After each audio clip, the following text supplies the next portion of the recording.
En el año 2022, si no recuerdo mal, la Comisión Europea reconoce la obesidad como una enfermedad. ¿Se puede estar sano y tener obesidad? En torno al 70 al 80% de estas personas con obesidad metabólicamente sana, a lo largo de 10 años, acaban transicionando a un fenotipo metabólicamente enfermo. ¿Qué implicaciones reales tiene el ayuno para la salud? A día de hoy, no tenemos evidencia suficiente como para poder decir que el ayuno intermitente es superior a la restricción energética continuada de cara a la mayoría de parámetros clínicos de salud cardiometabólica y salud general. Creo que se le ha dado tanto bombo y se ha dado tanto miedo con los picos de glucosa que me parece una locura.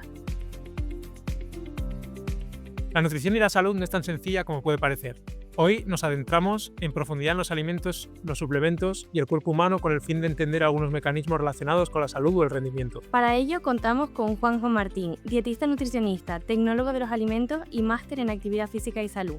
Es docente en diferentes másteres universitarios a nivel nacional y asesor científico en diferentes empresas. Actualmente se encuentra realizando el doctorado en biomedicina en la Universidad de Granada e investiga en el Instituto Mixto Universitario del Deporte y Salud, IMUDS, el impacto de la alimentación en horario restringido, lo que se conoce como ayuno intermitente, y programas de ejercicio físico supervisado en la salud cardiometabólica de pacientes con obesidad. Bueno, Juan, un placer, bienvenido. Muchas gracias, Paula, Mario. Es un placer estar aquí con vosotros. El placer es nuestro. Vamos a empezar hablando del que hace poco fue el Día Mundial, fue de la obesidad. Para ponernos un poco en contexto, ¿qué es realmente la obesidad? Muy bien, Mario. Pues bueno, esta es una pregunta que parece fácil en principio, pero que realmente es difícil de definir este concepto, ¿vale? De hecho, llevan bastantes décadas intentando darse una definición que más o menos recoja bien lo que es la problemática actual de la obesidad y aún estamos peleándonos entre nosotros para ver cuál es la definición más acertada, ¿vale? Sin ir más lejos, la Organización Mundial de la Salud reconoce la obesidad como una especie de alteración que se caracteriza por un acúmulo excesivo de grasa corporal, más concretamente un acúmulo de esta grasa corporal en el tejido adiposo, ¿vale? No te dice si es una condición, no dice si es una enfermedad, no dice si es... Realmente dice, bueno, que es algo que se caracteriza por ese exceso en la acumulación de grasa corporal. Tradicionalmente, bueno, ¿cómo se ha diagnosticado este problema? Porque, bueno, al final el diagnóstico nos puede orientar un poquito a cuál es la definición de obesidad, ¿no? Pues por lo general se ha ido definiendo en base a una métrica corporal que se llama índice de masa corporal.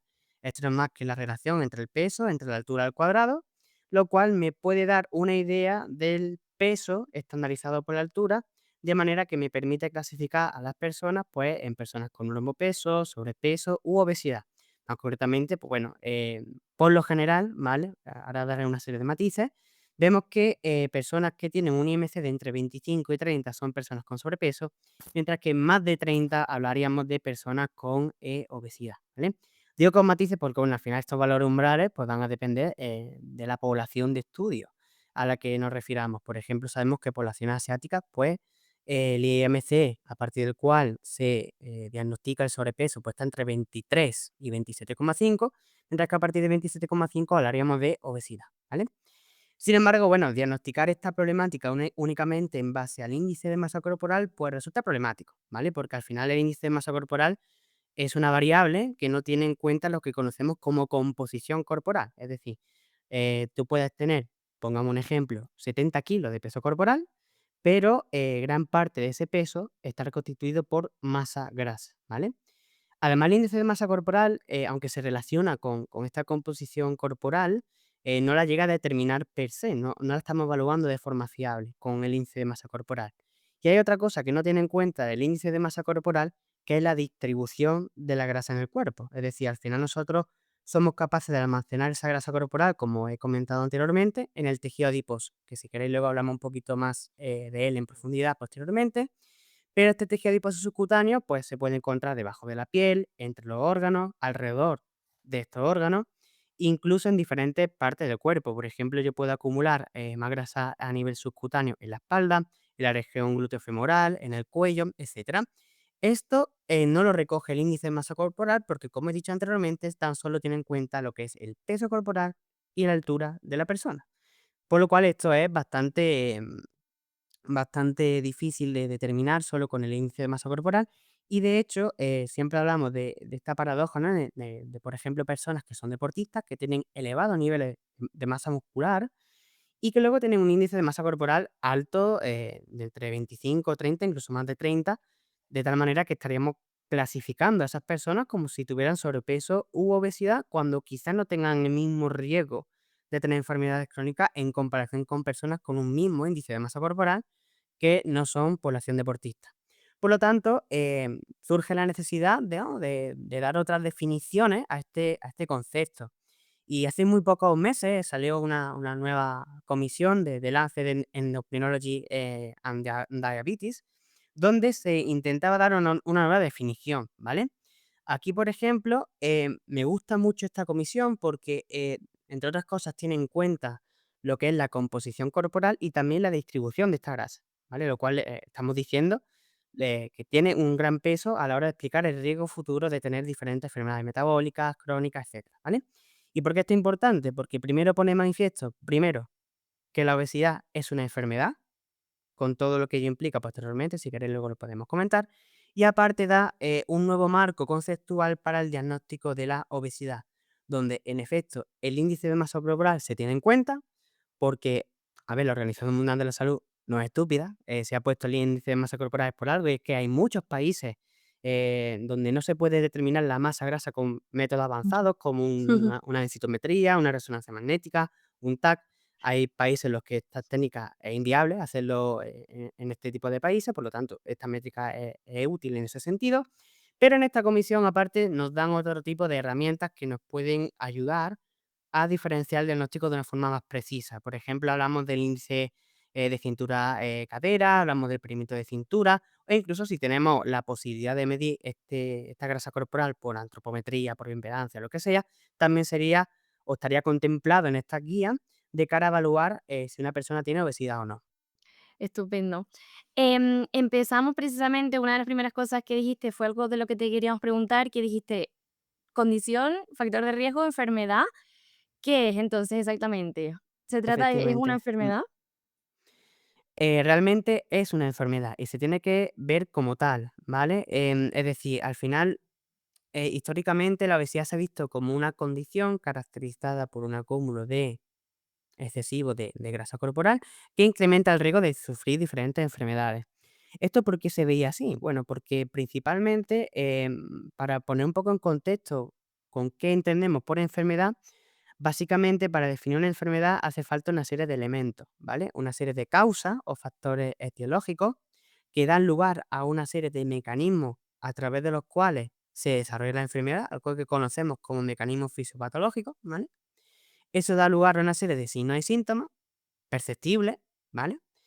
Y el conjunto de estos signos y síntomas describiría un patrón de enfermedad en este caso, ¿vale? Estos son los elementos principales que caracterizan una enfermedad.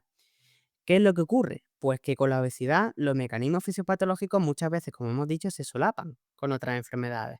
Entonces la obesidad ha quedado bastante apartada en ese sentido. Es como comparten algo con la diabetes, incluso con diferentes tipos de cáncer, con enfermedad cardiovascular, con osteoporosis, con enfermedades autoinmunes, con trastornos de la conducta alimentaria, que incluso vamos a hablar de eso posteriormente. Pero realmente, como es un mix, vamos a decirlo así, y está tan poco definido en comparación a otro tipo de enfermedades, pues vamos a llamarlo condición, por no pillarnos los dedos. ¿Qué es lo que ocurre? Que ya, por ejemplo, en el año 2022, si no recuerdo mal, la Comisión Europea reconoce la obesidad como una enfermedad. Y esto es muy importante. ¿Por qué? Porque antes, si tratábamos la obesidad como una condición, lo que ocurre es que una persona con obesidad que puede tener una enfermedad ya en curso, ¿vale? Hasta que no manifiesta signos y síntomas, por ejemplo, de diabetes, pongamos por caso, no va a ser atendida por el sistema sanitario porque la obesidad no es una enfermedad. No te vamos a atender como si tuviera algún cáncer, como si tuviera algún trastorno de la conducta alimentaria, como si tuviera apnea obstructiva del sueño. Simplemente va a ser algo, que simplemente se relaciona con tu riesgo de sufrir otro tipo de enfermedades futuro o incluso con tu corpulencia física, que muchas veces esto se ha visto incluso por parte de profesionales sanitarios. Pero bueno, eso es otro melón, ¿vale? Entonces, esto lo hizo la Comisión Europea para al menos abrir paso a los países para que ya pudieran legislar de cara a tratar a estas personas que en definitiva están enfermas, en definitiva. Entonces, podemos verlo de diferentes formas, pero la forma más correcta actualmente de concebir la obesidad es el de un estado de enfermedad, en definitiva. Muy bien.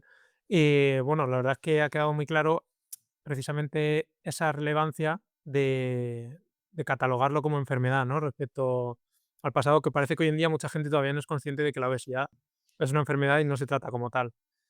Siguiendo con esta línea de definiciones y clasificaciones, ¿la obesidad se debe considerar también un trastorno de la conducta alimentaria o va separado? O sea, ¿no va implícito que una persona tenga obesidad con tener un trastorno de la conducta alimentaria? Es cierto que hay ciertas características que bueno, se pisan entre sí, entre la obesidad y el trastorno de la conducta alimentaria, pero no se considera como un trastorno de la conducta alimentaria. Es decir, incluso nosotros si nos vamos al manual diagnóstico de enfermedades psiquiátricas, el DSM-5, por ejemplo, pues vemos que la obesidad no se reconoce como un trastorno de la conducta alimentaria porque la obesidad es mucho más que una problemática, por ejemplo, a nivel mental, ¿vale? Entonces, en ese sentido, sí que pueden coexistir, pero son entes relativamente independientes, ¿vale? En ese sentido. Otro concepto que seguramente suene a algunos de nuestros oyentes es el de obeso metabólicamente sano. ¿En qué consiste? Y sobre todo, ¿es posible? ¿Se puede estar sano y tener obesidad? Por lo general, nosotros cuando hemos evaluado ya a cientos y cientos de personas con obesidad, te das cuenta de una cosa.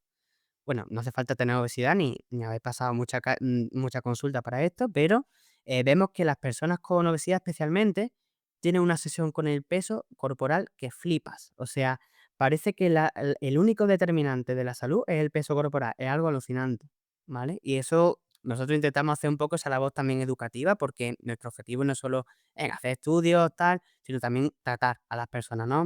Hacemos un poco investigación de transferencia clínica en este sentido.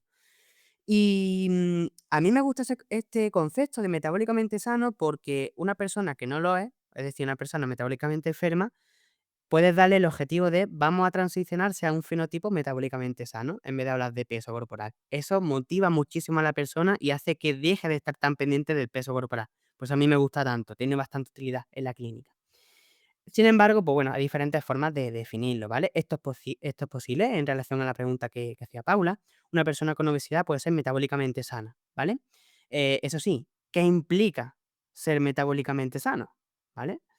Esto va a depender de cómo se defina esa salud metabólica. Por ejemplo, hay diferentes criterios como los ATP3, ¿vale? Que definen la salud metabólica como tener uno o ninguno de los siguientes componentes metabólicos. Por ejemplo, un perímetro de cintura inferior a 102 centímetros en hombres y en mujeres inferior a 88, ¿vale? Luego también una persona metabólicamente sana sería aquella que no tuviera prehipertensión, no tuviera dislipemia y en definitiva otra serie de factores relacionados con la salud metabólica. Si nos vemos a otros criterios, incluso podemos ver que la buena o alta sensibilidad a la insulina se ve como algo positivo de cara a explicar esta salud cardiometabólica y demás. Pero hay diferentes tipos de definiciones. De hecho, una de las polémicas, por así decirlo, que tiene la comunidad científica a día de hoy, es que en efecto, nosotros cuando hablamos, por ejemplo, de personas con obesidad metabólicamente sana, vemos que esta terminología puede dar lugar a confusión, ¿vale? Y es que cuando nosotros analizamos de forma epidemiológica el riesgo de enfermedad que tienen las personas catalogadas como metabólicamente sanas con obesidad o con sobrepeso, ¿vale? Vemos que no están exentas de riesgo, ¿vale? Es decir, personas que tienen este fenotipo metabólicamente saludable, aunque lo tengan, personas con sobrepeso y obesidad sigan teniendo un riesgo incrementado de tener enfermedad cardiovascular, diabetes, mortalidad por todas las causas. Entonces, eso de metabólicamente saludable, mm, la verdad que chirría un poco con este aumento del riesgo, ¿vale? Bueno, estos criterios se hicieron en base al conocimiento previo que nosotros tenemos, pero luego hay otro tipo de enfoques para determinar cómo definimos esta obesidad metabólicamente sana. Es decir, nosotros podemos coger en vez de conocimiento a priori, es decir, lo que conocemos a día de hoy sobre cierto tema, podemos coger una cohorte y ver qué rasgos, a partir de los datos que yo tengo, determinan que una persona sea, en efecto, metabólicamente sana. Y, por ejemplo, vemos que con este tipo de enfoque, en lugar de partir de conocimiento previo, partimos de nuestros datos, vemos que si nosotros cogemos otro tipo de variables, como por ejemplo el perímetro de cintura o la presión arterial, simplemente, ¿vale? Vemos que en efecto personas con obesidad y sobrepeso, si cumplen esos criterios y son metabólicamente sanos, tienen el mismo riesgo de tener enfermedad cardiovascular que personas con normopeso y también metabólicamente sanas. Esto es un paso a futuro que estaría bien investigar y que se debería replicar en futuras cohortes para ver si este concepto cambia un poquito la historia.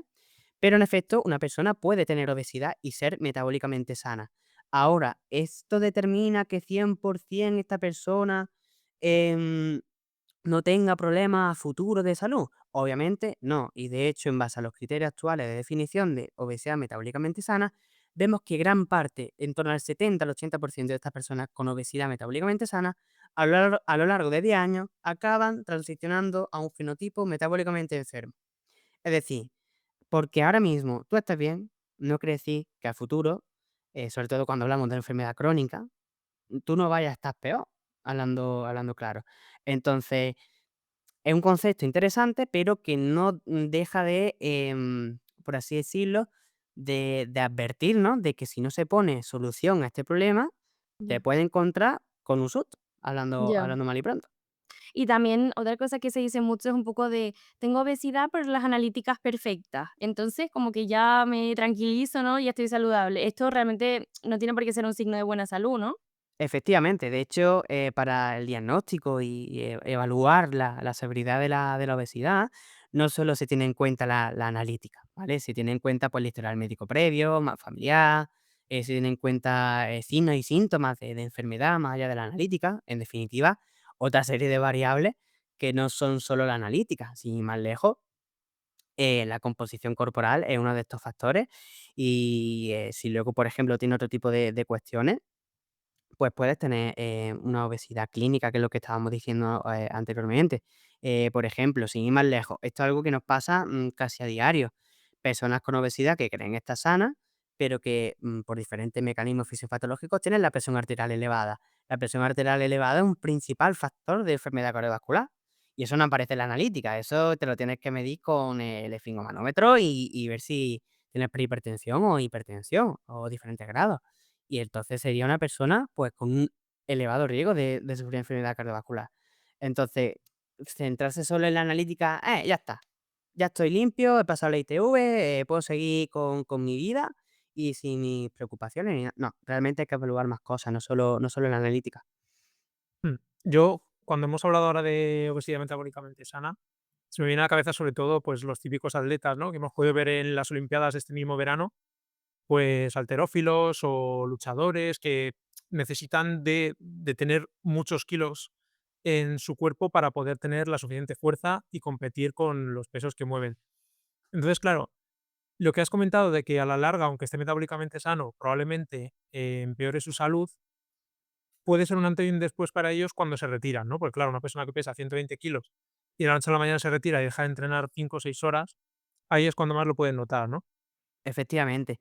Y esto es muy buena apreciación, Mario, porque una cosa que se me ha olvidado decir es que otro de los criterios diagnósticos de esta obesidad clínica es si la persona puede hacer actividades de la vida diaria. Un cuerpo de tanto peso corporal no funciona igual y en efecto, si dejan de hacer ese ejercicio físico que estaban realizando durante este tiempo, pues al final puede incurrir en sufrir diferentes anomalías. Mm. Y yéndonos al caso contrario, que también sé que existen, me parece que por nombre era TOFI, que era como Thin Outside, Fat Ah, Inside, esa, ujú. que son aquellas personas que de apariencia están en normopeso o incluso algo delgadas, pero metabólicamente están a lo mejor pues como una persona obesa porque no, pues eso, son muy sedentarios, no tienen ningún tipo de ejercicio, no se cuidan. ¿Qué sabemos respecto a la evidencia de esto? También muy buena pregunta. Y aquí va un poco en relación a lo que comentaba anteriormente de la distribución de la grasa corporal. Una persona en apariencia, como dice Mario, puede ser delgada, ¿sí? No tener esas cartucheras, esos rollizos, esa grasa subcutánea que nosotros asociamos a una persona con obesidad, pero una persona puede tener más acúmulo de grasa corporal en lo que conocemos como grasa visceral, ¿vale? Al final la grasa visceral no deja de ser esos acúmulos de grasa que se encuentran alrededor de las vísceras, por ejemplo, desde el intestino hacia el páncreas, el hígado, el corazón, el riñón, etcétera, los riñones.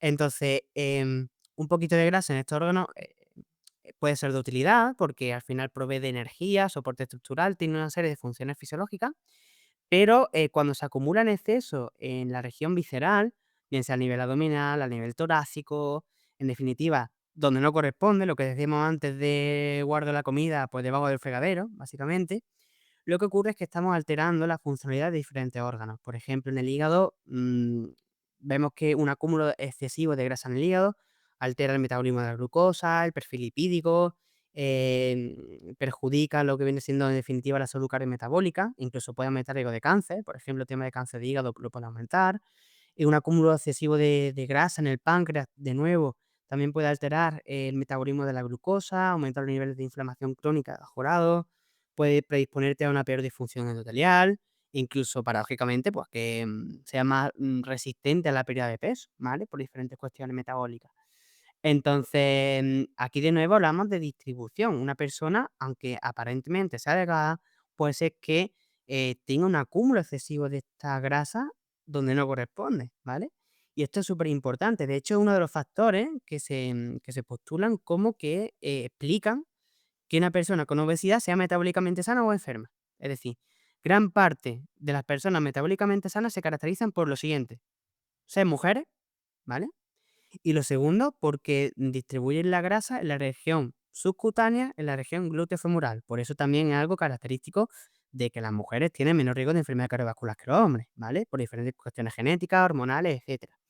Entonces, fíjate que incluso eso es un factor de riesgo, el tema de la distribución de esa grasa, como digo. Entonces, como dice Mario, personas que aparentemente son delgadas pueden tener un riesgo incrementado porque son metabólicamente enfermas, en definitiva.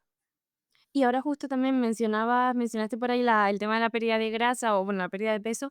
Claro, también a veces, por ejemplo, ya yéndonos incluso a consulta, nos encontramos a lo mejor con pacientes que podrían tener hábitos moderadamente buenos, que bueno, claramente se podrían mejorar, pero bueno, pues tienen 2 chiquillos, ¿no? Bueno, con las limitaciones de la vida, pero que a priori, pues, bueno, esa dieta sí es saludable y aún así se encuentran muchas resistencias para perder peso. Es verdad, al menos en mi experiencia, que hay algunos casos más claramente identificables de justo estoy en perimenopausia o llevo toda la vida haciendo dietas restrictivas. Hay cuestiones que a lo mejor se identifica más un poco ese obstáculo. Pero, ¿qué factores pueden existir que limiten o que dificulten esa pérdida de grasa? Por ejemplo, no sé, la cuestión genética, ¿no? ¿Hasta qué punto te ha condicionado un poco a tener ese peso? Esto es una muy buena pregunta y con mucha traslación en la clínica, ¿vale? Por mi experiencia, tanto investigando como en parte en clínica, no tengo tanta experiencia como en investigación, pero al tratar con personas más o menos ves por dónde van los tiros. Yo diría que la principal, no tengo datos sobre la mesa, estos son opiniones, ¿vale? Son creencias erróneas sobre lo que la persona come. Eso es el día a día. De hecho, por ejemplo, así ahora que estoy recordando, hay un paper pionero en la New England Journal of Medicine del año 92, 93, no recuerdo mal, si no recuerdo mal, en el que precisamente comparan los requerimientos energéticos de personas con obesidad, que más o menos se mantienen en un peso corporal estable durante una semana, ¿vale? Versus lo que reportan en un recordatorio 24 horas. Para la gente que no sepa lo que es un recordatorio 24 horas, básicamente consiste en preguntarle a la persona qué recuerda que comía el día anterior a la fecha de realización de ese recordatorio, ¿vale? ¿Qué comiste ayer, en definitiva? Pues bueno, se ve que las personas con obesidad pueden infrarreportar su ingesta energética en hasta un 100%. Es decir, las personas con obesidad pueden reportar que en lugar de estar consumiendo 2.500 calorías, están consumiendo 1.250, por decir algo, ¿vale? Es una auténtica bestialidad. Y ya no solo a nivel cuantitativo, sino que a nivel cualitativo piensan que comen mejor de lo que realmente están comiendo. En este sentido, la educación juega un papel fundamental a la hora de tratar con ellos en consulta. Luego también tienen creencias erróneas en cuanto a cuánta energía, primero, necesitan en su día a día y segundo, cuánta energía necesitan de cara a realizar sus actividades físicas o el ejercicio físico. Hay personas con obesidad que se piensan que por estar media hora en la cinta han quemado 1.000 calorías cuando realmente no es así, ¿vale? Entonces eso yo creo que uno de los principales factores que primero te encuentran en consulta. Cuando evalúa un poco hace la anamnesis, la evaluación nutricional de la persona, te das cuenta de que algo no cuadra en base a la termodinámica, ¿vale? Luego es verdad que nos encontramos con personas que a medida que van perdiendo peso, pues acaban adquiriendo una serie de adaptaciones metabólicas a esa pérdida de peso. Es decir, se da una serie de alteraciones hormonales, del sistema nervioso y demás, que hacen que la persona ingiera un poquito más de energía mientras perdía este peso corporal en una etapa de déficit energético. Y además hay otra serie de alteraciones que hacen que la persona consuma menos energía, de tal manera que el cuerpo mantenga un peso estable para, en definitiva, defenderse de una inanición, porque al final el cuerpo lo que quiere es sobrevivir. El cuerpo no sabe que tú estás perdiendo grasa corporal para mejorar tu salud o tu estética, lo que sea, simplemente quiere sobrevivir, te está protegiendo frente a una posible hambruna. Y en ese sentido, hay personas que desarrollan una serie de adaptaciones metabólicas muy fuertes. Es verdad que por lo general no tan fuertes, pero puede ser también el caso. Otras cosas que también me veo muy en consulta es el estrés. El estrés es ese asesino silencioso, como me gusta decirle, que al final determina el riesgo de sufrir diferentes enfermedades crónicas, pero es que además también altera la ingesta energética aumentándola y al final no solo esto, sino que también altera nuestra capacidad de tomar elecciones alimentarias saludables, lo cual perjudica a largo plazo esta pérdida de peso. Y ya luego, si nos vamos a otros factores como el sueño, si queréis podemos hablar de esto más en profundidad luego, incluso ciertos fármacos también pueden afectar a este acúmulo de grasa y estancamiento del peso durante una etapa de pérdida de grasa, pero en definitiva los principales que yo diría son mm, creencias erróneas en cuanto a sus hábitos de vida, ¿vale? Y quizá esa termogénesis adaptativa en algunos de estos casos, que muchas veces es tan severa. Claro, o sea, lo de las adaptaciones, mi percepción también es que, bueno, como decía, pues, vamos, coincido contigo con que esa en mi experiencia son los 2 principales factores que afectan. Em, ¿Qué podemos hacer frente a esas adaptaciones? ¿Cómo lo orientarías tú para poder un poco, saltarlas, digamos? Pues esto básicamente es volver a reevaluar dónde está la situación de la persona en este momento en el que se produce el estancamiento de peso. Se puede reevaluar, en definitiva, cuál es la ingesta energética actual de la persona, su requerimiento energético, qué tanta actividad física realmente está llevando a cabo. A mí me gusta llamarlo como una especie de auditoría en este sentido. Es decir, ¿realmente estamos haciendo el plan que hemos pautado al inicio, que hemos consensuado entre los dos? Entonces, evaluarlo de forma crítica, porque muchas veces no tienes que cambiar el plan. Simplemente tienes que evaluar si lo que se está haciendo se está haciendo. Que eso parece algo obvio, pero que muchas veces no es así porque nos fatigamos con la dieta, porque la vida surge, mi mujer está embarazada y tengo que atenderla más, acabo de parir, como el otro que dice, mi madre ha fallecido, cosas así, ¿no? Entonces, evaluar realmente si el plan se está ejecutando. Eso es lo principal. Y en base a cómo hacer frente a estas adaptaciones metabólicas, pues realmente es muy difícil, muy difícil. Se me ocurre en casos de fármacos, es que realmente a nivel nutricional, por ejemplo, el tema de los refits clásicos del fitness o los diet breaks o lo que sea, realmente el efecto es tan trivial que yo ni siquiera me atrevería a recomendar eso como para intentar salvaguardar esa adaptación metabólica. El cuerpo no es tan estúpido, por así decirlo, ¿vale? Entonces, realmente tremendamente complicado. Y de hecho, si nosotros encontráramos algo en definitiva, salvaguardar esa adaptación metabólica y que la gente mantuviera el peso perdido, yo lo firmo, os lo digo de verdad. Muy bien. Bueno, pues genial para cerrar este bloque que queríamos hablar de la obesidad. Y antes de pasar al siguiente, quiero que brevemente nos cuentes qué diferencia hay entre alimentos ultraprocesados y alimentos procesados, que no todos son malos, ni ese propio término ya implica que sea algo negativo per se. Vale, básicamente, para introducir un poco este tema, destacar que, bueno, al final la mayoría de alimentos que encontramos en el supermercado están, en cierto modo, procesados, ¿vale? Desde la ensalada que está en la bolsita, ¿vale? Lista para consumir, eso ya es un alimento procesado, ¿vale? Hay elementos que están mínimamente procesados, por ejemplo, la verdura, la fruta, la carne, el pescado, lo que sea, que yo luego tengo que preparar en casa, esos serían alimentos mínimamente procesados. Luego tenemos alimentos procesados que pueden sufrir diferentes transformaciones físicas, químicas, biológicas, por ejemplo, yo qué sé, un yogur, una bebida de lo que sea, incluso el pan puede ser un alimento procesado, ciertos encurtidos, alimentos en conserva, por ejemplo, un bote de garbanzo es un alimento procesado, ¿vale? Y luego tenemos los ultraprocesados. Como su propio nombre indica, son alimentos que están más que procesados, ¿vale? Yo cuando esto lo doy en las charlas de educación nutricional, siempre le pregunto a los asistentes lo siguiente, y es que, ¿en qué se parece un helado de chocolate al grano del cacao? Pues realmente poco, ¿no? En definitiva, se parecen muy poco al alimento de origen. En este sentido, podemos pensar en hamburguesas, en salchicha, embutidos, snacks, alimentos precocinados con muchísimos ingredientes. Y en definitiva, bueno, haciendo un poco también otra apreciación más allá de lo tecnológico, en este sentido, a mí me gusta decir que los alimentos ultraprocesados, perdón, son convenientes, efímeros y palatables. ¿Esto qué quiere decir? Convenientes, ¿por qué? Porque, están en todos lados, tío. Están en el supermercado, en el chino, están en una máquina de vending de tu puesto de trabajo, son muy accesibles y son muy baratos, lo cual lo hace altamente conveniente. Luego tenemos el hecho de que son efímeros. ¿Por qué me gusta decir que son efímeros? Porque se consumen muy rápido. Están hechos de una composición nutricional y de una materia alimentaria que hace que la velocidad de ingesta sea tal que tu cerebro apenas se ha dado cuenta de que has consumido ese alimento, ¿vale? Por lo cual, pues eso me gusta decir que son efímeros. Y por último, son palatables. Al final, los alimentos ultraprocesados, por lo general, porque aquí estoy generalizando, por lo general están hechos de una combinación de grasa, azúcares, sal, en definitiva, hechas para que sean muy placenteros. Y esto puede hacer que ingiramos, perdón, estos alimentos con mayor cantidad y con mayor frecuencia que, por ejemplo, una fruta, por ejemplo, ¿vale? Por decir algo. ¿Sirve de algo, en mi humilde opinión, decirle a las personas, a la población general, que limiten su consumo de ultraprocesados? Pues en mi opinión sí, ¿vale? Y con creces. ¿Y por qué digo esto?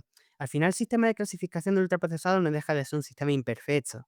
Nosotros tenemos alimentos ultraprocesados que son saludables. Por ejemplo, el aceite de oliva es un alimento ultraprocesado.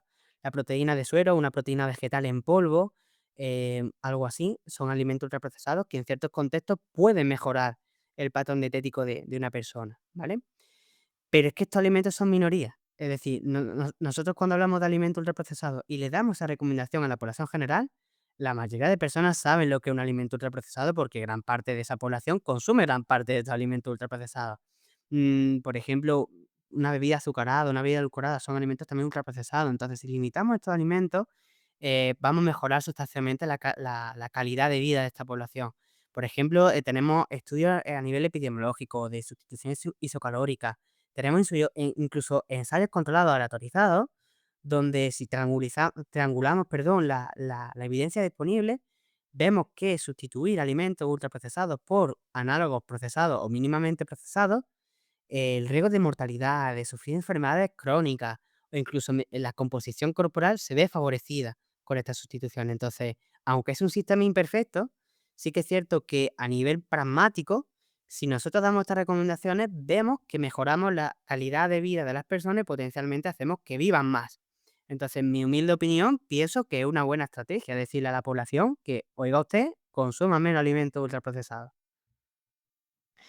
De acuerdo. ¿Y cómo afectarían, al metabolismo? O sea, un poco así, ¿qué impacto podrían tener? O, por ejemplo, no sé si a través de activar vías de recompensa.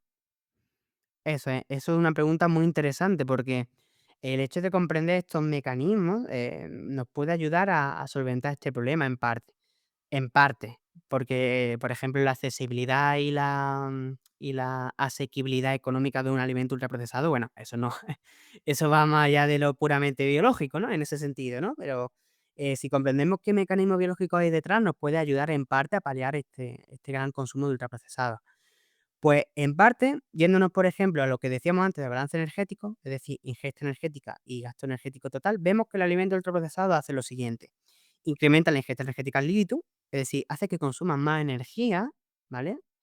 Pero es que por otro lado, como están ultra procesados, hacen que tu cuerpo invierta menos energía en digerirlos, absorberlos, transportarlos, etcétera. Entonces, en este sentido, hacen que el balance energético sea un poquito más positivo.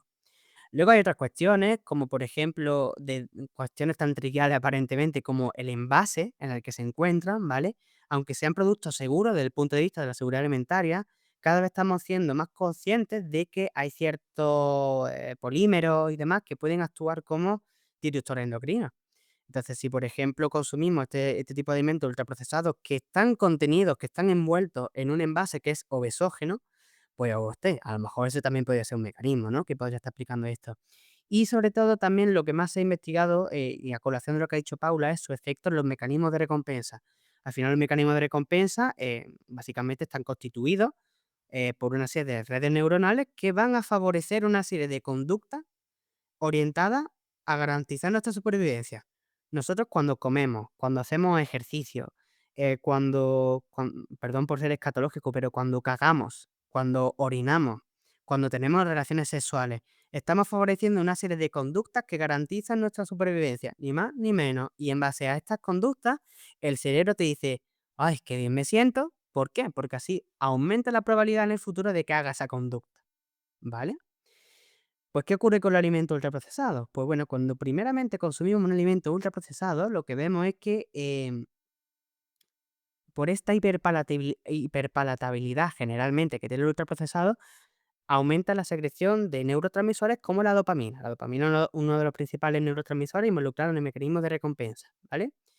Esto hace que tu cerebro aprenda que ese alimento ultraprocesado te ha generado esa cantidad de placer inmensa que, por ejemplo, está mediada por otros mecanismos, por ejemplo, por los endocannabinoides, las endorfinas y demás, ¿vale? La gente piensa que la dopamina es el neurotransmisor del placer cuando no, es la del aprendizaje, ¿vale? Esto hay que matizarlo. Entonces, en este sentido, ¿vale? Mi cerebro ya aprende que el ultraprocesado me da este placer. La próxima vez que yo vea un alimento ultraprocesado, mi corteza prefrontal no va a ser capaz de inhibir ese impulso por así decirlo, impulso, ¿vale? Ese drive, que no sé cómo se diría en español, de consumir ese alimento ultraprocesado, ¿vale?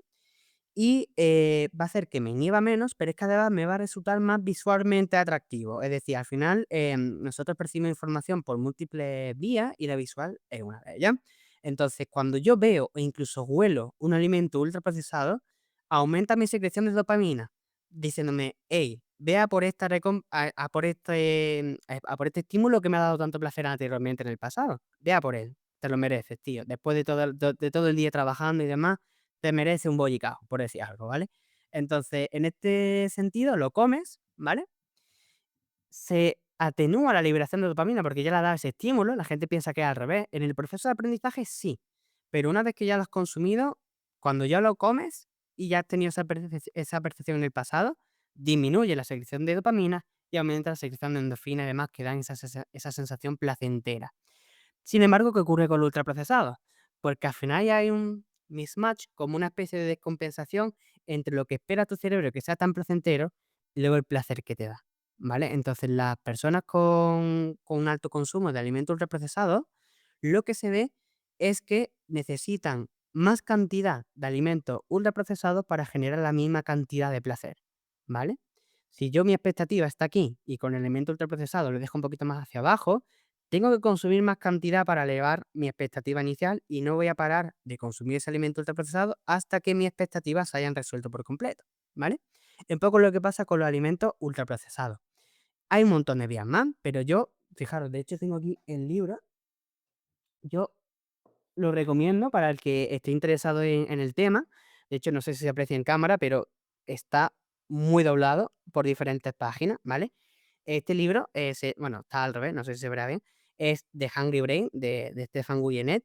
Para mí una obra maestra, ¿vale? No solo habla de alimentos ultraprocesados, sino que habla de cómo la alimentación moldea estas redes neuronales que estoy explicando así por encima. Y tal es así esta obra maestra que yo he visto libros en habla hispana que han, en parte, plagiado, vamos a decirlo así, este libro, incluso libros que ya mismo salen a la venta, ¿vale? No voy a decir nombres ni nada, pero fijaros que este libro yo lo recomiendo. Si podéis adquirirlo en inglés y demás, os lo recomiendo. Si Luego sois luego Pues lo lo dejamos dejamos en las notas. anotado, sí, Sí. justo. También, precisamente hablando un poco de esto, queríamos preguntarte, porque el hecho de que un alimento esté más o menos procesado se ha utilizado sobre todo por ejemplo, por el real fooding como un indicador de que sea más o menos saludable. ¿Realmente el grado de procesamiento de los alimentos es el mejor indicador que podemos tener para que nos oriente a seguir una alimentación saludable? el mejor. Es que la pregunta es buena, ¿eh? Yo diría que es útil, es pragmático, ¿vale? Tengo duda de que sea el mejor. Yo creo que el mejor no es. ¿vale? Porque es que de hecho hay muchas formas de definir qué es un patrón dietético saludable.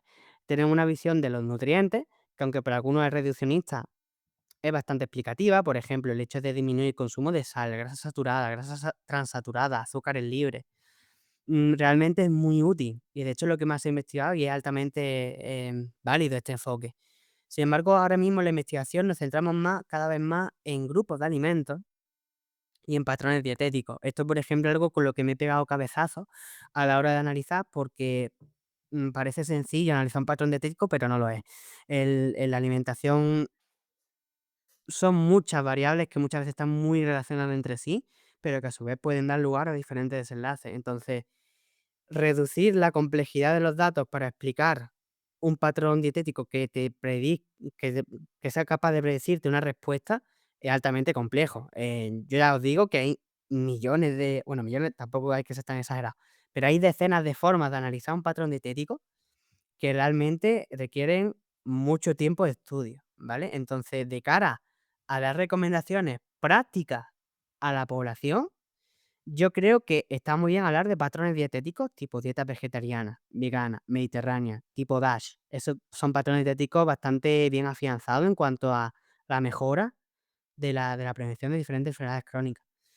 Em, Eso sí, también creo que algo que tienen en común todas ellas es reducir la cantidad de alimentos ultraprocesados. Entonces, yo creo que, sí que creo que es útil, pero no creo que sea la mejor. Porque el grado de procesamiento no es el único factor, ni el más, importante, que explica la idoneidad o no de un patrón alimentario. Entonces, creo que es útil, pero no es el mejor, en definitiva.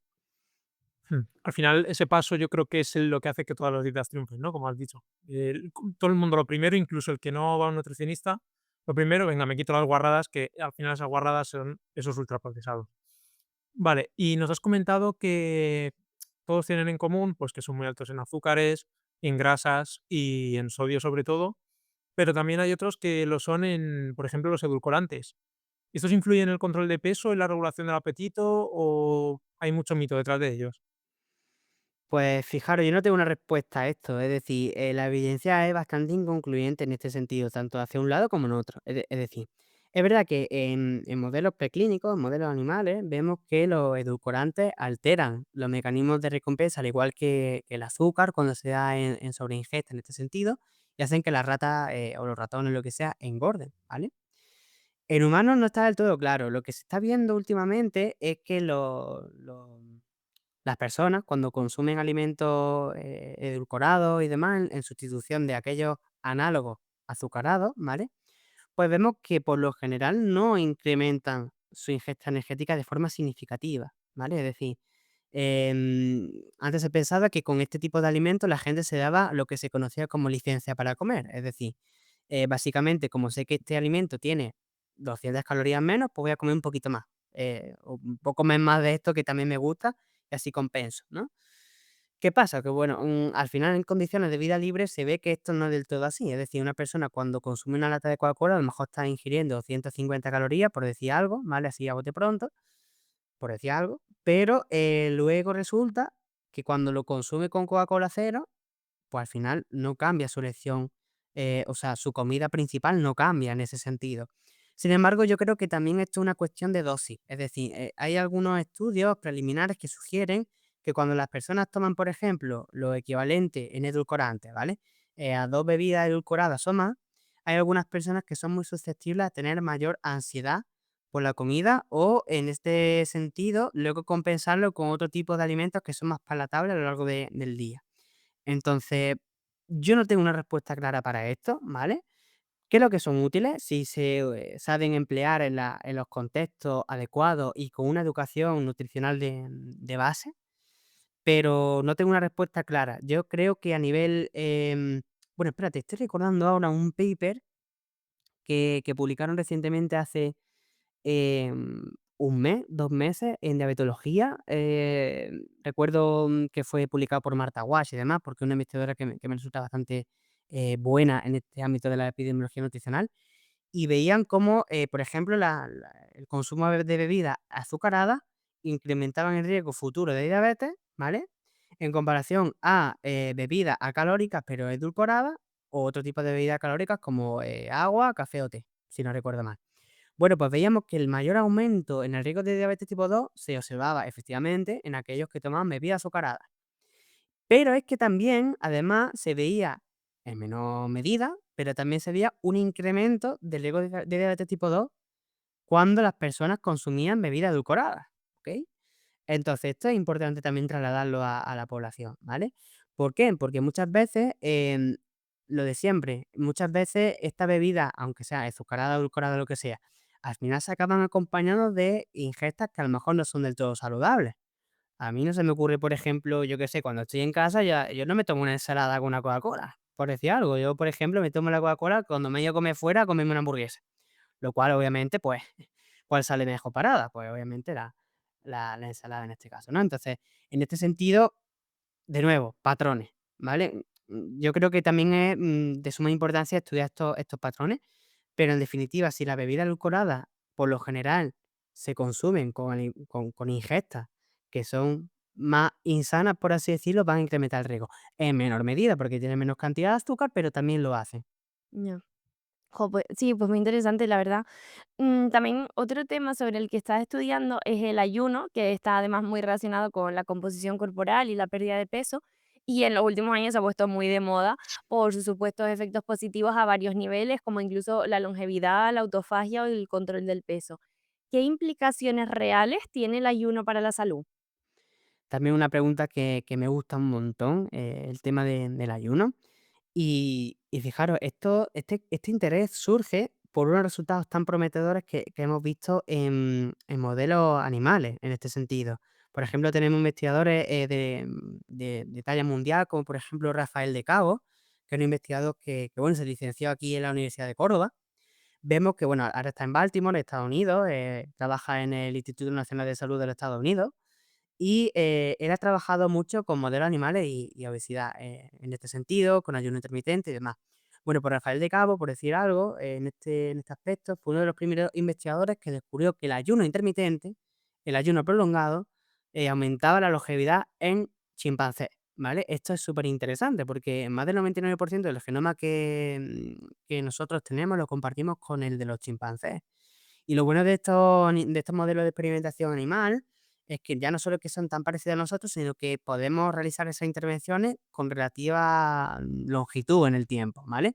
Entonces, el hecho de que el ayuno en estos modelos experimentales animales aumenta la longevidad, disminuye el riesgo de sufrir enfermedades cardiometabólicas y demás, pues es bastante prometedor en este sentido en humanos. ¿Qué ocurre cuando damos el paso a humanos? Pues por lo general vemos que estas intervenciones son muy cortas. Estamos hablando de un mes, 2 meses, 3 meses, 6 meses, como mucho, en la mayoría de casos. Y vemos que, claro, esta intervención es tan corta en lo que viene siendo la esperanza de vida de una persona, desconocemos qué impacto puede tener real en la salud o en la longevidad del ser humano, porque son intervenciones relativamente cortas. Desconocemos esto porque no tenemos ensayos clínicos tan largos como para poder demostrar esto. La evidencia previa es prometedora, pero hay que seguir investigando en este aspecto.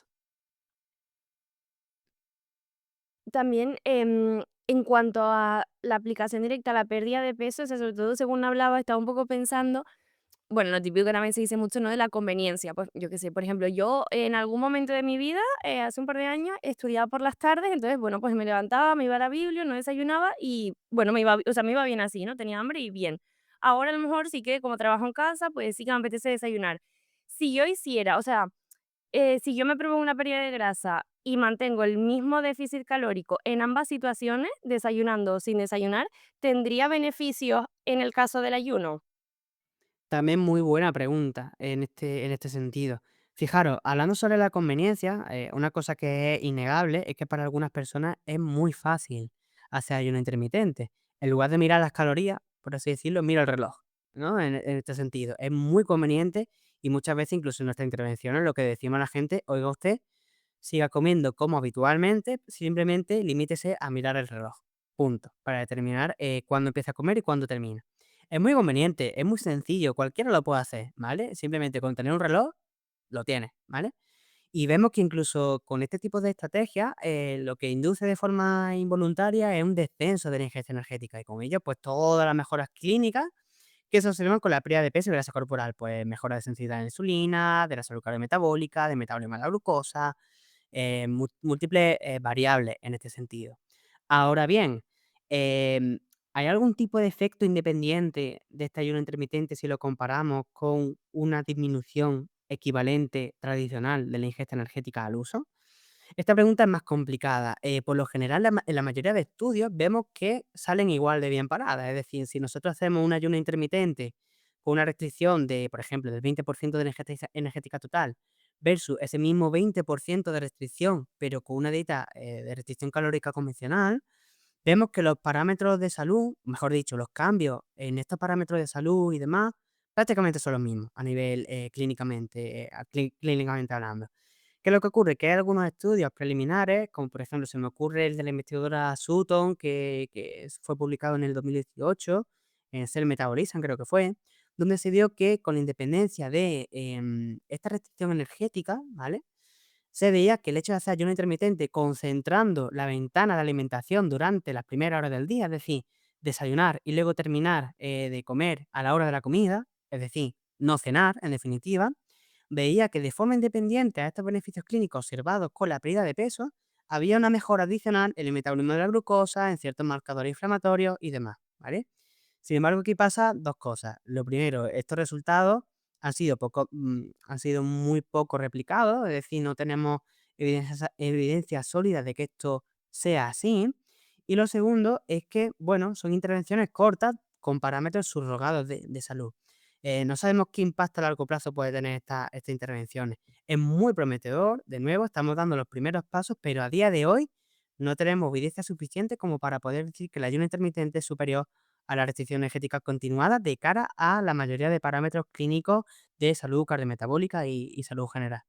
De acuerdo. Y para algo en lo que creo que sí que hay un poco de evidencia, al menos tú has hablado sobre esto, es mujeres con SOP, con síndrome ovario poliquístico, que bueno, sin entrar, simplemente es una alteración hormonal, así muy por encima. Em, en mujeres que no tengan resistencia a la insulina, o sea, en un SOP que no venga tan marcado por tener un sobrepeso y una resistencia a la insulina y demás, ahí el ayuno podría aportar valor. Realmente podría tener valor en cuanto a que una estrategia sencilla de implementar de cara a la pérdida de peso y de grasa corporal. ¿Por qué digo esto? Porque la mayoría de pacientes con SOP presentan sobrepeso u obesidad, lo cual hemos dicho que aumenta, bueno, que de por sí podría ser una enfermedad, habría que evaluarlo, pero que además se relaciona estrechamente con el riesgo de sufrir trastornos metabólicos, ¿vale? Entre ellos, pues un trastorno trastorno, mejor dicho, del metabolismo de la glucosa. Y en este sentido, el hecho de perder peso corporal mediante el ayuno intermitente puede ser una estrategia viable, sencilla y segura, algo que es de sumo valor a nivel clínico. Entonces, eso por un lado puede ser interesante, pero es que además en pacientes con SOP lo que podemos, bueno, esto hay muy poco estudio al respecto, de hecho creo que hay uno o dos, hay menos que incluso en obesidad, pero lo que hemos visto hasta ahora es que el hecho de hacer ayuno intermitente, de nuevo concentrando la ventana de alimentación en las primeras horas del día, vemos que con independencia de la pérdida de peso y de grasa corporal, hay mejoras adicionales en el metabolismo de la glucosa. Al final nosotros, pues bueno, simplificándolo un poco, hemos evolucionado en un planeta que da vueltas sobre sí mismo, ¿qué le vamos a hacer? Y eso determina, pues, ciclos de luz y oscuridad, lo que da lugar a lo que conocemos ritmos circadianos. Son ritmos biológicos que tienen lugar durante aproximadamente 24 horas. A veces funcionan más durante el día y otras veces funcionan más durante la noche. Pues bueno, el que nos esté escuchando tiene que saber que el metabolismo de la glucosa es mejor durante las primeras horas del día en comparación a la noche. Entonces, el hecho de concentrar la ventana de alimentación durante el día hace que ese metabolismo a priori de la glucosa pues funcione mejor y metabolicemos un poquito mejor los alimentos. Esto se tradujo en diferentes estudios, muy pocos, pero se ha visto así, en pacientes con SOP, ¿vale?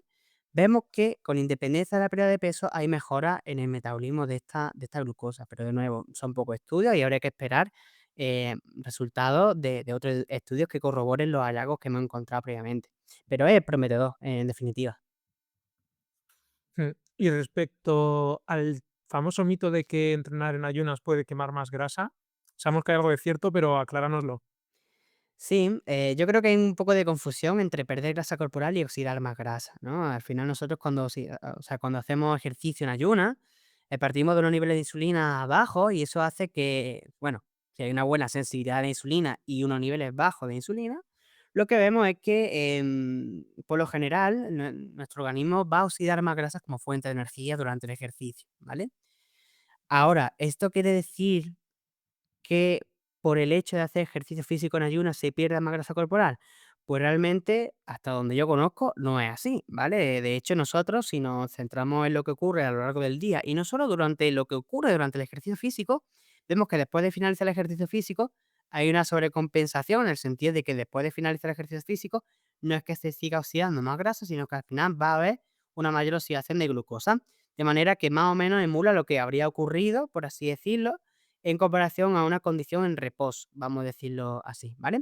Entonces, se oxida más grasa durante el ejercicio, eso es totalmente cierto, pero ello no implica per se una mayor pérdida de grasa, porque el principal factor que determina la pérdida de peso es el balance energético, no tanto lo que ocurre durante el ejercicio.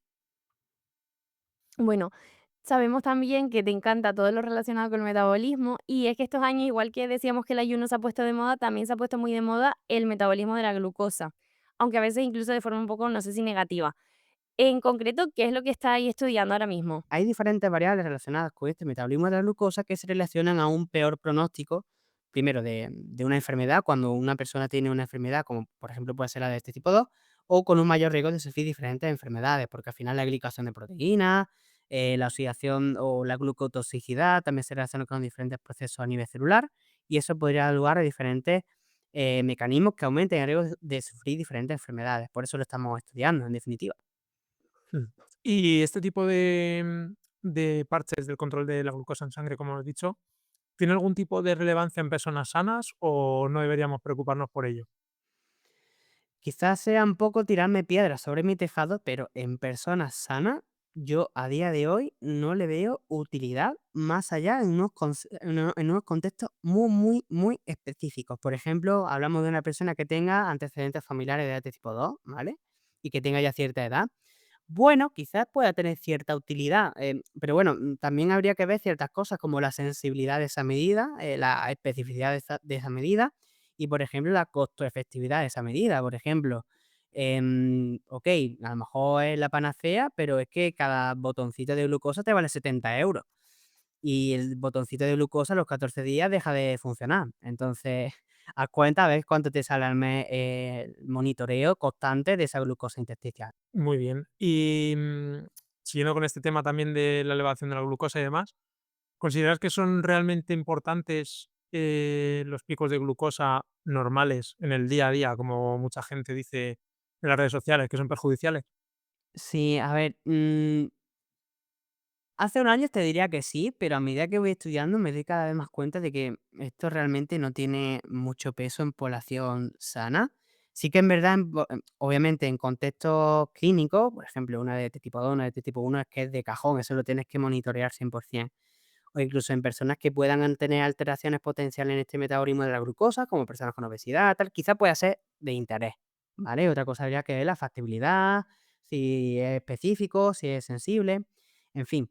Pero, por lo general, creo que se le ha dado tanto bombo y se ha dado tanto miedo con los picos de glucosa que me parece una locura.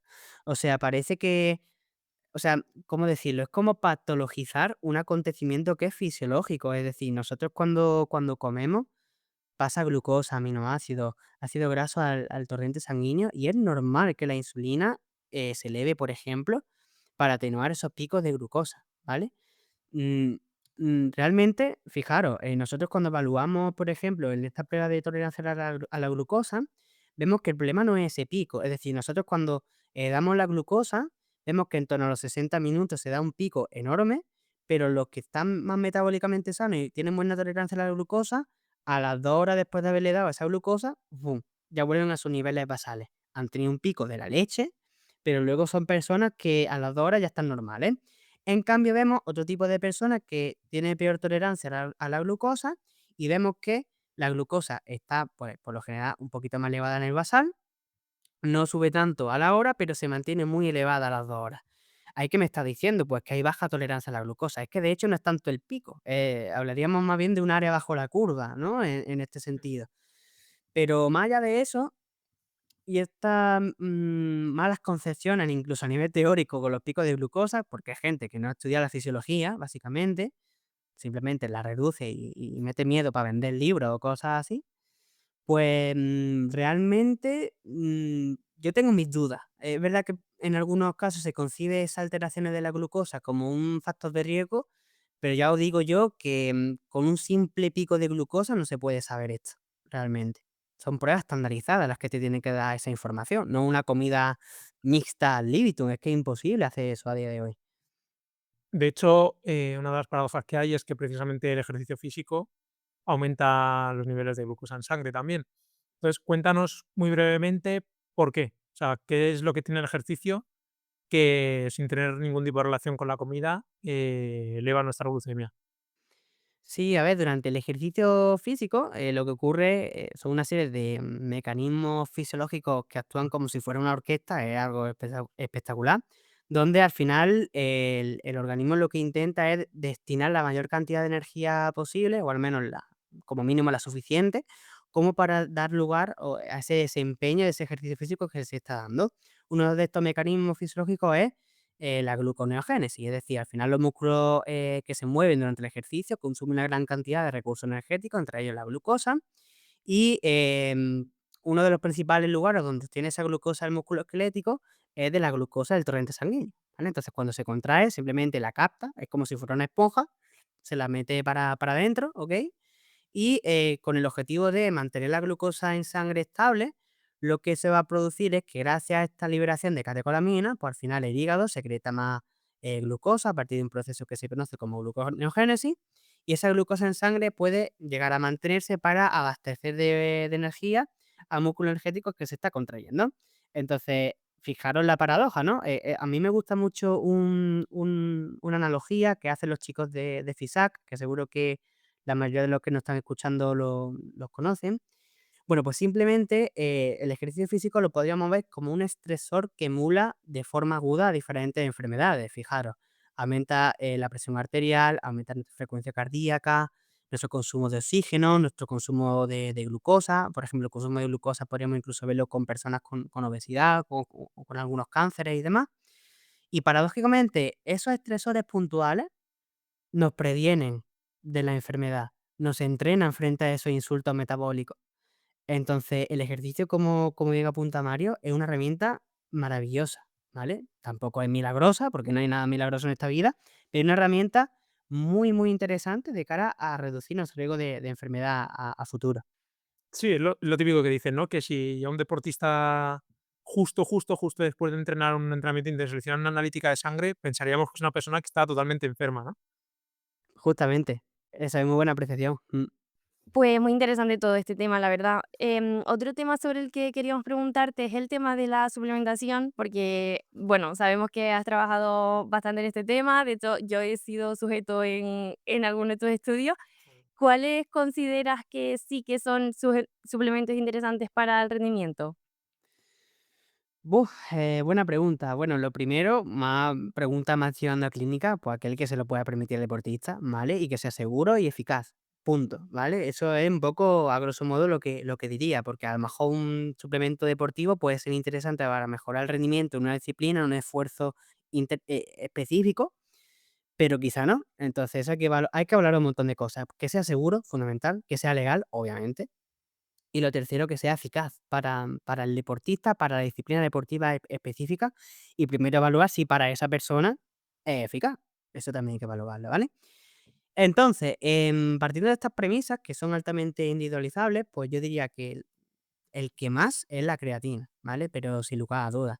Cada vez más estudios que vinculan la creatina no solo al aumento de la masa muscular, de la fuerza, de la potencia, de la resistencia muscular y demás, sino que también cada vez hay más estudios en cuanto a su propiedad a nivel cognitivo, a mejorar el estado del ánimo, ciertos procesos de atención, cosas que también es interesante de cara al rendimiento deportivo, porque cuando una persona practica una disciplina deportiva requiere de ciertos requerimientos mentales de atención, de memoria, de coordinación motora, entonces eso podría ser interesante.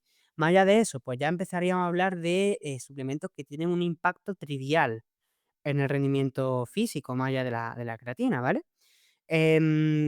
aunque sea trivial, habría que diferenciar entre contextos, porque a lo mejor el trivial para un deportista recreacional, para un deportista de élite es la diferencia entre una medalla de oro y en un cuarto puesto, ¿vale? Entonces eso hay que tenerlo en cuenta.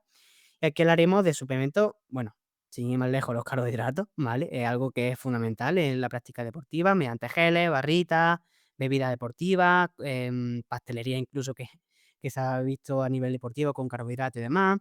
Luego hablaremos de cafeína, de nitratos, de este tipo de suplementos, ¿no? Ya el resto, pues en mi opinión, cuando se estudia durante tanto tiempo suplementos, muchas veces a nivel tan mecanicista y sin dar muchos palos en cuanto a efectos ergogénicos, no merece la pena. Es decir, por lo general los suplementos que más funcionan son aquellos que, haciendo lo que sea, mejoran. Por ejemplo, la creatina. Eso de que dicen es una cosa ya hilando con un poco lo que se suele decir, es que: "No, es que los suplementos solo funcionan si haces las cosas bien". No, o sea, nosotros cuando hacemos los estudios, un requisito de criterio de inclusión no es que la gente haga las cosas bien, entendiéndose así, ¿vale? Entiendo el mensaje, que es del tipo, prioriza primero la comida, por ejemplo, y luego ya hablaremos de suplementos, eso sí estoy de acuerdo, pero realmente eso de que funcionan solo si haces las cosas bien, eso es incorrecto. La creatina, por ejemplo, cuando los primeros estudios que se hicieron y demás, la gente comía lo que le salía de las narices, hablando mal y pronto, y veía mejoras con la creatina. Pues claro que funciona. Lo único que yo entiendo el mensaje, pero hay que ver cómo se dice ese mensaje, ¿no? Ahora, si tienes que hacer estudio, estudio, estudio, voy a probar este suplemento en estas condiciones específicas, a ver si tal, no sé qué, no sé cuánto. Pues en la mayoría de casos, ese suplemento, bajo la mayoría de casos, no es eficaz. Punto. Se acabó.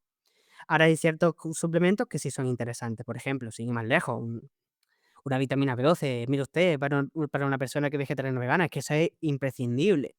Eso, aunque esté ligado más al ámbito de la salud, es que también es importante para el rendimiento, porque si una persona está saludable, mire usted, el rendimiento del atleta no va a ser el más óptimo en ese sentido. ¿Que no es ergogénico? Bueno, pues no es ergogénico como tal, pero es que es imprescindible para ciertos contextos. Más allá de esto, creatina, cafeína, carbohidratos, sobre todo, que hay mucha carbofobia en el deporte de fuerza, resistencia y demás, nitratos y poca cosa más, ¿eh? Bueno, betalanina, bicarbonato sódico, que no lo he mencionado, pero poca cosa más, Mm. ¿eh? Vale, y, lo has comentado también un poco antes, el tema de la posible contaminación, que hay que tener muchísimo cuidado, sobre todo los atletas de élite, porque puedes dar dopaje sin darte cuenta. ¿Qué le recomendarías en este sentido para ser un poco precavidos? Es muy buena pregunta. De hecho, cuando nosotros vemos la guía de la WADA, que esto se va renovando cada año, uno de las bases que establece la Agencia Mundial Antidopaje, la WADA, ¿vale? Es que la responsabilidad final de un positivo en un control de dopaje es del deportista, ¿eh? Es decir, da igual, que te vaya a dar el suplemento el entrenador, el fisio, el nutri, hayas visto consejos en un blog de internet aleatorio, da igual. O sea, la responsabilidad final cae sobre el deportista y las consecuencias sobre el mismo. Estamos hablando de pérdida de patrocinio, de contratos deportivos. Se te puede ir la carrera deportiva al garete, simplemente por eso. O sea, que no es ninguna tontería, es una pregunta muy interesante. En este sentido, el principal, bueno, parece una tontería, ¿vale? Pero lo principal, por ejemplo, para evitar riesgo cero es no tomar suplementos. Esto obviamente en el contexto del alto rendimiento no ocurre, porque de hecho pueden ser interesantes. A mí me gusta, por ejemplo, el marco conceptual de trabajo de Grane Close, que lo publicaron en 2022, si no recuerdo mal, sobre primero la comida, pero no solo la comida. Es decir, vamos a priorizar dar todo lo que necesita el deportista mediante la alimentación y en ciertos contextos es interesante, no imprescindible, pero sí es interesante dar suplementos deportivos, ¿no? Entonces, en este sentido, para minimizar el riesgo de contaminación, entendiendo este como presencia de sustancias que pueden dar positivo en un control antidopaje y demás, pues una de las primeras que se me viene a la cabeza es que se adquieran productos con sello de certificación, ¿vale? Al final, los sellos de certificación no son más que garantías por terceras empresas de que el producto de tu lote, no esté contaminado, ¿vale? Ojo con esto, una cosa es minimizar el riesgo y otra cosa es anular el riesgo. Es decir, siempre va a haber un riesgo residual, aunque tú tengas este sello de antidopaje, ¿vale?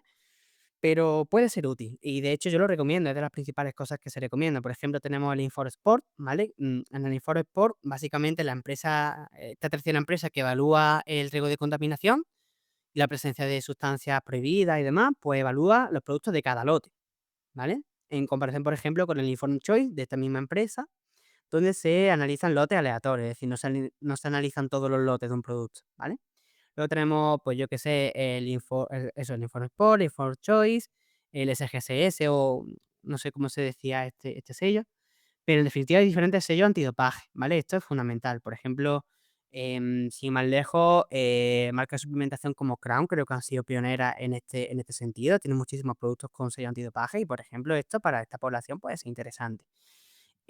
Si luego tienes la otra opción, porque, por ejemplo, claro, estos sellos de calidad se pagan, es decir, al final estos controles son caros, son exhaustivos y esto hay que pagarlo de alguna manera. Esto no viene del cielo. Entonces, en este sentido, la otra recomendación es que si usas otra marca, que sea de confianza. Una marca con la que tú tengas la suficiente confianza de que son transparentes, de que tienen una ética de trabajo detrás y demás. Yo, por ejemplo, la empresa de suplementación con la que trabajo, la iPro, pues me ha dado muchas garantías de que trabajan de una forma totalmente, totalmente transparente en este sentido. Que no tienen el sello. Pues bueno, a lo mejor si no te puedes permitir un producto con el sello, quizás de una marca de suplementación de confianza pueda ser interesante, simplemente, ¿vale? Pero ojo, puede que haya riesgo, mayor incluso, ¿vale? Eso hay que tenerlo en cuenta. Y si decides esto, algo que puede ser muy interesante, ¿vale? Es que se guarden los envases de los complementos alimenticios, ¿vale? ¿Por qué? Porque si de alguna manera da un control antidopaje positivo y tú mandas a analizar una pequeña muestra de un suplemento que tú has tenido y se verifica que en efecto tú la has adquirido mediante un suplemento dietético, te pueden rebajar e incluso en algunos casos anular esa sanción por positivo en el control antidopaje. Entonces, eso, por ejemplo, es algo que puede ser bastante interesante. Cuéntanos brevemente también qué es, la deficiencia energética en el deporte y por qué es tan frecuente. Buena pregunta. Realmente, bueno, voy a empezar por lo teórico, luego vamos por lo último que ha salido, ¿vale? Básicamente, la deficiencia energética relativa en el deporte es una problemática que surge simplemente, entre comillas, como factor causal principal por una baja disponibilidad de energía. Es decir, los deportistas de alto rendimiento, bien de manera voluntaria o de manera involuntaria, al final acaban consumiendo menos energía a través de la alimentación de la que realmente requieren para mantener su gasto energético en diario, en este sentido, ¿vale? Entonces, precisamente por esta baja disponibilidad de energía, pues esto se asocia a diferentes problemas, tanto en la salud como en el rendimiento. Por ejemplo, hablamos de problemas en el ciclo menstrual, a nivel óseo, de la conducta, puede meter riesgo de sufrir trastornos de la conducta alimentaria, por ejemplo, puede alterar la funcionalidad del sistema digestivo, cardiovascular, respiratorio, etcétera, pero también da lugar a problemas en el rendimiento. Por ejemplo, atenúa los depósitos de glucógeno muscular, disminuye la capacidad de concentración, altera la toma de decisiones, disminuye el nivel de fuerza y de potencia. ¿Por qué? Porque al final estás privando de energía al organismo para que dé lugar a esas funciones, para optimizar esas funciones que son tan importantes en el rendimiento y en la salud, ¿vale? Hilando un poco con con lo que decía antes, pues bueno, realmente la mayoría de estudios que nosotros tenemos a día de hoy en la literatura científica son estudios transversales. Es decir, son estudios que relacionan esta baja disponibilidad energética con esta problemática que que estamos diciendo, que estamos describiendo. ¿Qué pasa? Que con los estudios transversales ocurre una cosa y es que por lo general es como si tú hicieras una foto, es decir, y si tú haces una foto no sabes qué ha pasado antes de qué. Por ejemplo, si tú, imagínate una foto de una paloma, ¿vale? Apoyada sobre una barandilla de metal doblada. Tú con la foto pensarías que la paloma ha causado esa desviación en la forma original de la barandilla. Pero no sabes qué ha pasado antes. A lo mejor es que antes ha pasado un coche, se ha estampado y luego se ha pasado de casualidad la paloma y te crees que ha sido la paloma, ¿no? Es decir, hablando más técnico, con los estudios transversales no sabes o no puedes determinar la temporalidad de los acontecimientos y algo fundamental, el determinar qué causa qué, porque la causa siempre va antes que el efecto. Entonces, cuando analizamos esta literatura, vemos que la mayoría de estudios son fotos.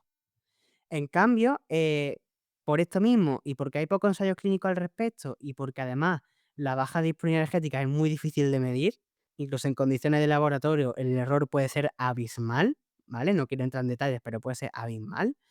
Pues al final Realmente, la deficiencia energética relativa en el deporte, puede incluso estar causada por más cosas que no sea la baja disponibilidad energética entendida como lo estamos haciendo ahora, ¿vale? Entonces, de hecho, hace poco publicaron en Sport Medicine, creo que fue, Asker Jokendra, José Areta y demás, que son uno de los principales investigadores en el ámbito de la nutrición deportiva en todo el mundo, cuestionando la idea de que en efecto el REDS existía. El REDS, esta deficiencia energética relativa en el deporte.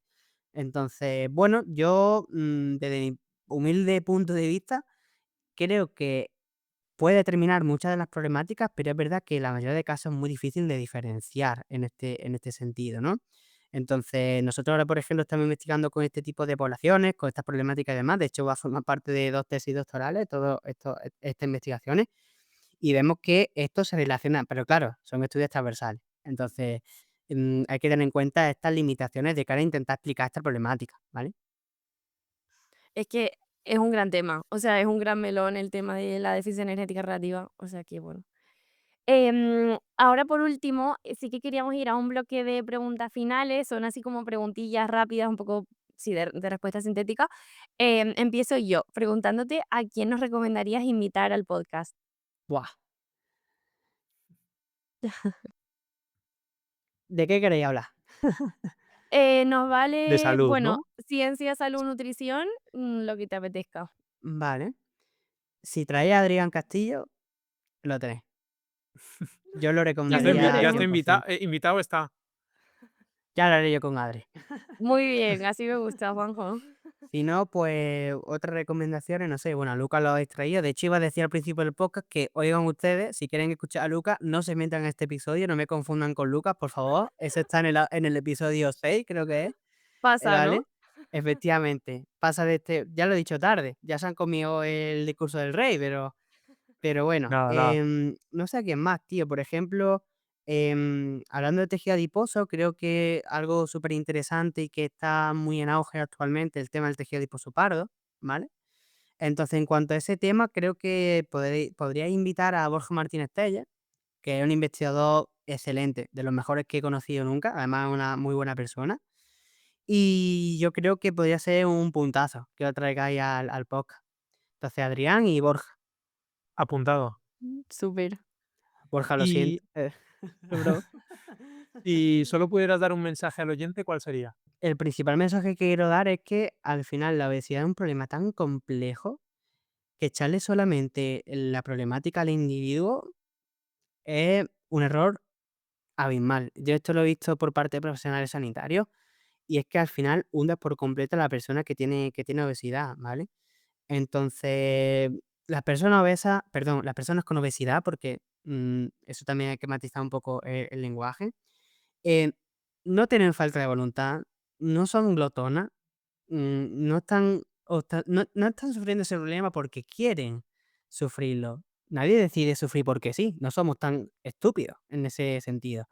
Entonces, hay muchos más determinantes, más allá de lo individual, que hay que considerarse y precisamente el verlo como una enfermedad yo creo que puede ayudarle a buscar puede motivarle a buscar ayuda, porque al final es una problemática, pero yo creo que tiene que ser partiendo desde un punto de vista de aceptar cómo es mi cuerpo, ¿sí? Sin culpabilizarme de cómo es por apariencia o por funcionalidad o lo que sea, e ir trabajando poco a poco. Aceptar cómo uno es mismo y trabajar por cambiar no son incompatibles. Yo creo que tenemos que acompañarle en este sentido, sin estigmatizarle, sin culpabilizarle, que es verdad que en ocasiones parte de la responsabilidad, que no la culpa, recae sobre el individuo, pero eso no quiere decir que sean unos desgraciados, básicamente. Claro. Súper necesario este mensaje, Juanjo, y de hecho es un tema que nos gustaría tratar, dedicarle un episodio específico porque es todo un melón, o sea que total. Vale, yo también quería preguntarte quién ha sido tu principal referente en lo laboral. En lo laboral, pues vayan al episodio 6 y podrán ver a Lucas, tío. Lucas para, bueno, la mayoría de oyentes no lo sabrán, obviamente, pero Lucas fue y sigue, para mí yo lo considero un tutor académico, pero además también en lo personal. Literalmente Lucas desde el primer día me invitó a su casa para ver temas de investigación, para mi TFG, para esto, para lo otro, me ayudaba en todo.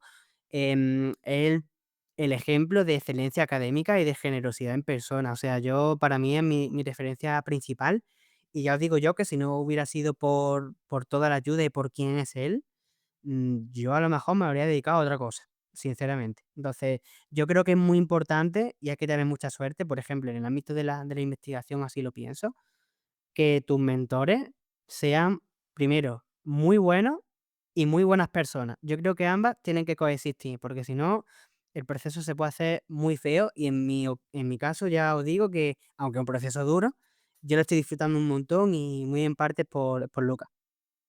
Qué bueno, la verdad. Vale, genial. Antes nos has recomendado ya un libro. Te pido que nos des también otro recurso, ya sea pues un paper que tengas tú súper súper importante para ti, otro libro también tratando estos temas, lo que tú veas. Buf, paper importante, ¿eh? Que hay tantos, tío, no sé. Sí, o incluso a lo mejor algún vídeo o algo de eso que de alguien muy relevante en este tema, que sepas que puede ayudar mucho al oyente. Pues fijaros, para aquel que quiera seguir investigando el tema de la obesidad de MAM, Walter Suárez es vuestro hombre. O sea, cualquier vídeo, recurso que tenga Walter, eh, de verdad, yo los papers y demás que he leído, que él ha compartido, son de los que más he aprendido en mi vida. Entonces, yo lo recomiendo encarecidamente. Además, la visión que tiene Walter tan holística, tan global de la obesidad, a mí me encanta. Porque al final, cuando nosotros hablamos de fisiología, de la salud de la persona, no puede ser de otra forma que integrativa. Si te quedas solo en una parcela, estás vendido, como el otro que dice. Entonces, Walter Sara es vuestro hombre, que además hace poco estrenó un portal web para estudios científicos, súper chulo. Entonces, Walter es una fuente de la sabiduría y Daniel es vuestro hombre. Total. O sea, con todo lo que publica Walter, tienes perfectamente para decir, los viernes me dedico a estudiar y solo leer lo que publica, porque, madre mía, es una maravilla, total. Bueno, pues ahora sí, hemos llegado al final. Mil gracias, Juanjo. Ha sido un placer, la verdad, compartir este ratito contigo. Y yo creo que hemos aportado información súper interesante. Esperamos que los oyentes lo hayan disfrutado. Muchas gracias por tenerme y mucha suerte con este proyecto tan bonito que seguro que ayuda a mucha gente. Muchísimas Ojalá, muchas gracias. gracias, Juanjo. Si le quieren seguir conociendo, escuchando, pueden buscarlo en Instagram en jrocha. Y no olviden suscribirse a nuestro canal en YouTube para para estar al tanto de nuestro contenido. Hasta luego. Chao. Pueden encontrarnos en Instagram en buenasmigas.podcast, RDL Nutrición y It's Planet Based. Guión de Mario Rey y Paula Marrero. Producción de Alejandro Granados. Nos vemos el próximo domingo.